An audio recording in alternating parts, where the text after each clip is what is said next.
Olá, queridos alunos do segundo ano, espero que estejam todos bem. Estamos chegando a mais uma aula sobre o iluminismo, agora a gente já chegando ao fim desse capítulo. É importante que a gente tenha aí essa discussão interessante. Peço que vocês fiquem de olho aos vídeos, eles são importantes porque todo o conteúdo desse módulo ele já está compreendido aí dentro desses vídeos. Tá bom? Então, se por acaso você tem deixado de assistir algum dos vídeos, né, volte lá atrás, dê uma olhada, porque você precisa, né, de ter assistido os anteriores para compreender o que nós estamos falando aqui.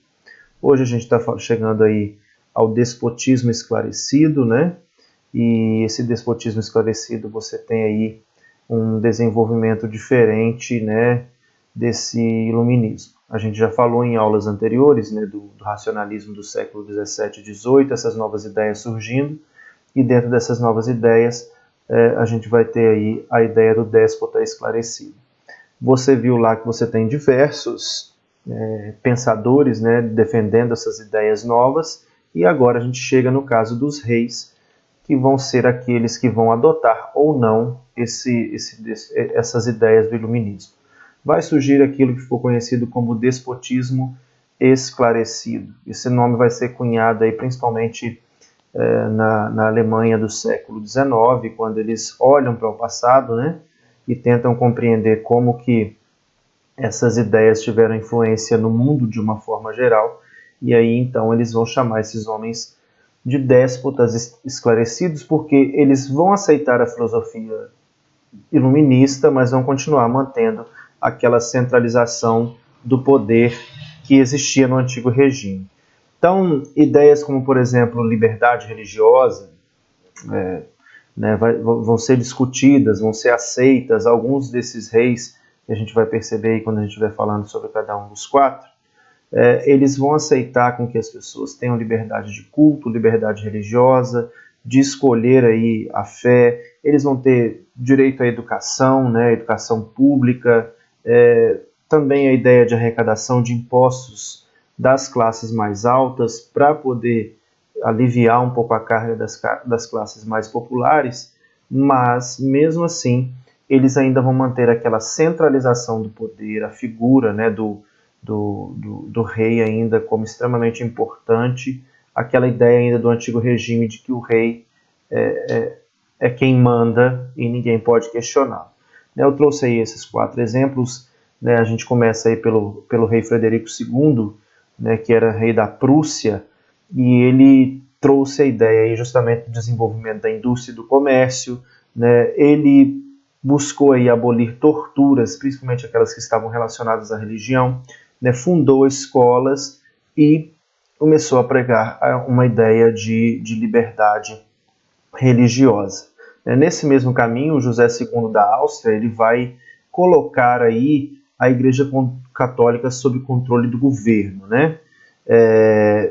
Nesse processo de colocar, né, a Igreja Católica sob controle do governo, ele vai confiscar alguns bens da Igreja, e com o confisco desses bens, muitos dos que eram, digamos assim, funcionários da Igreja passam a ser funcionários do Estado, tá certo? E o Estado começa a gerir a religião aí, tá certo?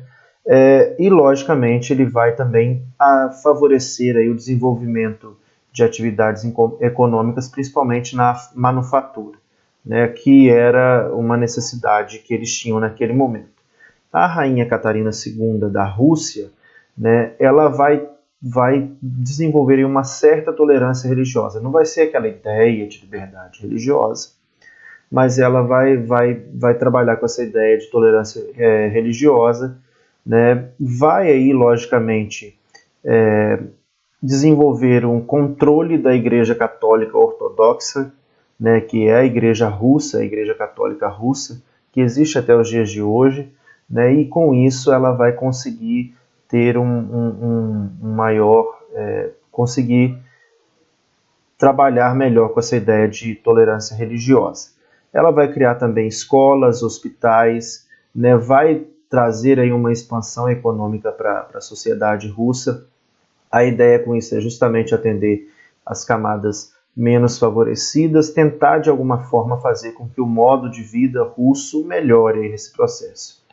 Apesar de todas essas transformações que são trazidas, a Rússia ainda manteve um certo conservadorismo até o início do século XX.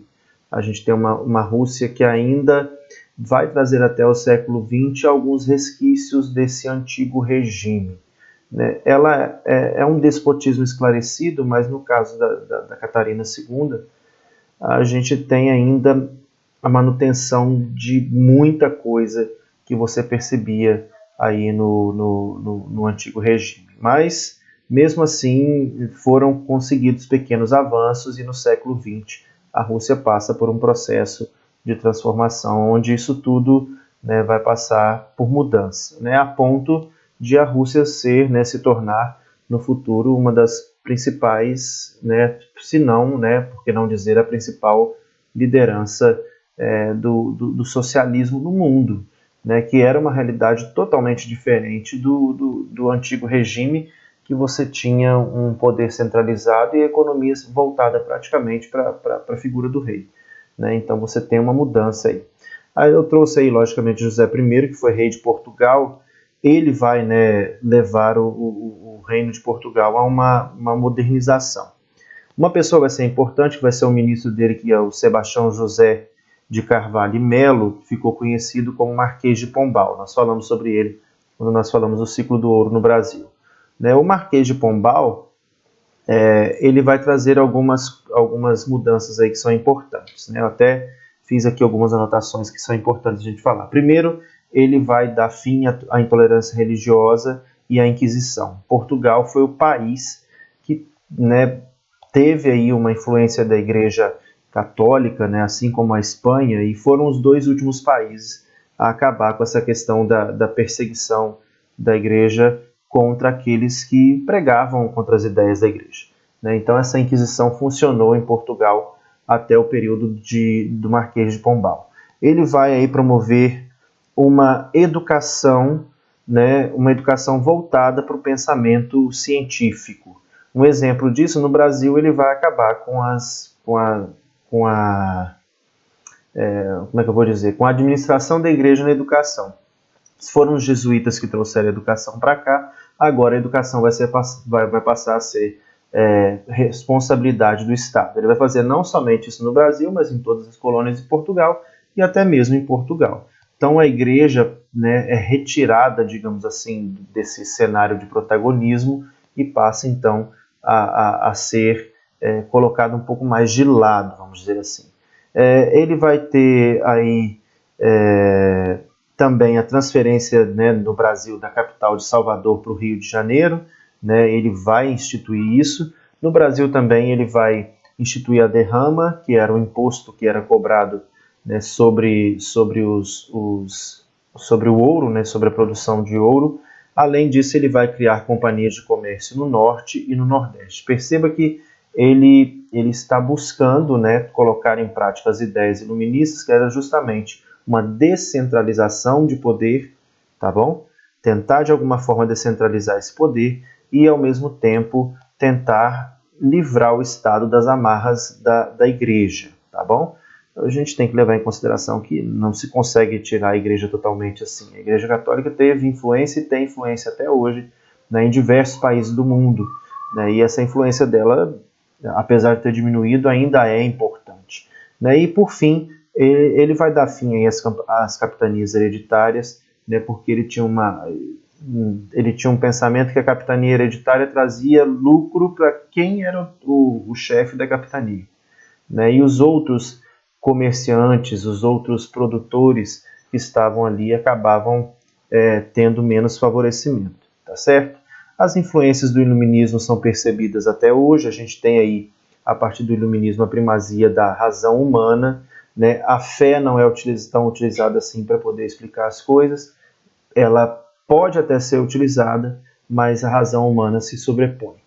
E aí a gente percebe movimentos como o movimento de entender a ciência como aquela que explica tudo, né? Até hoje. Até mesmo a fé precisou começar a se valer da ciência para poder explicar a razão de ser, dessa fé. Apesar da ciência não responder a tudo, mas, por exemplo, quando a gente fala de criacionismo, a fé está usando a ciência também para poder explicar aí de forma racional aquilo que se entende como a criação, como o desenvolvimento do mundo.